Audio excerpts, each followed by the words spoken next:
Hello बच्चों, let's read the question. Statement 1 says that if the velocity time graph of a body moving in a straight line is shown here, the acceleration of the body must be constant. And statement 2 is the rate of change of quantity which is constant is always 0.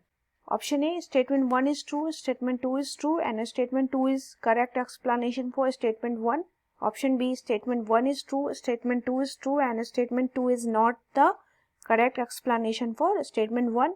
Option C, statement 1 is false, statement 2 is true, and option D, statement 1 is true and statement 2 is false. Now, key concept for this question is slope of VT graph.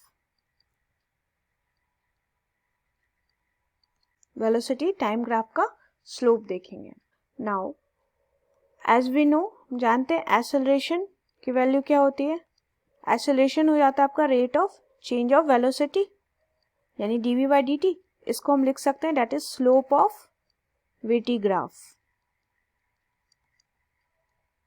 अगर हम statement 1 के graph को consider करें तो यहाँ पे क्या है, स्लोप कांस्टेंट है यानी कि एक्सेलरेशन आपका कांस्टेंट है.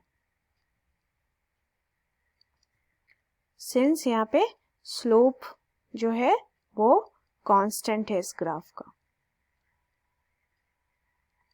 अब स्टेटमेंट 2 के रिगार्डिंग देखते हैं. The rate of change of quantity which is constant is always 0. हाँ, ये करेक्ट है क्योंकि rate of change of quantity, rate of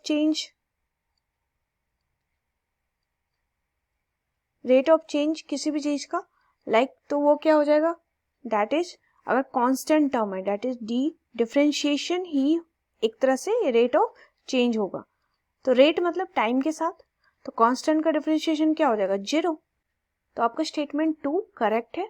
ये 0 होता है रेट ऑफ चेंज अगर हम कांस्टेंट टर्म का देखें तो. ठीक है, तो ये करेक्ट है. लेकिन ये एक्सप्लेनेशन नहीं है फर्स्ट स्टेटमेंट का. तो ये था आपका फर्स्ट स्टेटमेंट और ये था रिगार्डिंग सेकेंड स्टेटमेंट. तो फर्स्ट जो है करेक्ट है, सेकेंड भी करेक्ट है अपनी जगह, लेकिन सेकेंड जो है वो फर्स्ट का एक्सप्लेनेशन नहीं है. तो अब हम ऑप्शन देख लेते हैं, दैट इज हमारा ऑप्शन नंबर बी करेक्ट होगा. स्टेटमेंट 1 ट्रू है, 2 भी ट्रू है, बट ये करेक्ट एक्सप्लेनेशन नहीं है फर्स्ट का. तो हमारा आंसर हो गया that is option number B. तो इस क्वेश्चन में की कॉन्सेप्ट हमने यूज किया, स्लोप देखा वीटी ग्राफ का, acceleration equal to rate of change of velocity. तो दैट इक्वल टू स्लोप लिख सकते हैं वीटी ग्राफ का. स्लोप यहाँ पे क्वेश्चन में कांस्टेंट है तो एक्सेलरेशन की वैल्यू भी कांस्टेंट होगी. तो स्टेटमेंट 1 करेक्ट हो गया. और स्टेटमेंट 2 कहता है कि रेट ऑफ चेंज अगर देखना हो किसी भी क्वांटिटी का जो कांस्टेंट है तो वो 0 होता है. तो डिफरेंशिएशन कांस्टेंट का आपका विथ रेस्पेक्ट टू dt 0 हो जाएगा. तो 2 भी करेक्ट है. तो हमारा आंसर हो गया that is option number B कि दोनों स्टेटमेंट करेक्ट है बट सेकेंड जो है करेक्ट एक्सप्लेनेशन नहीं है फर्स्ट का. I hope you understood it well. Best of luck.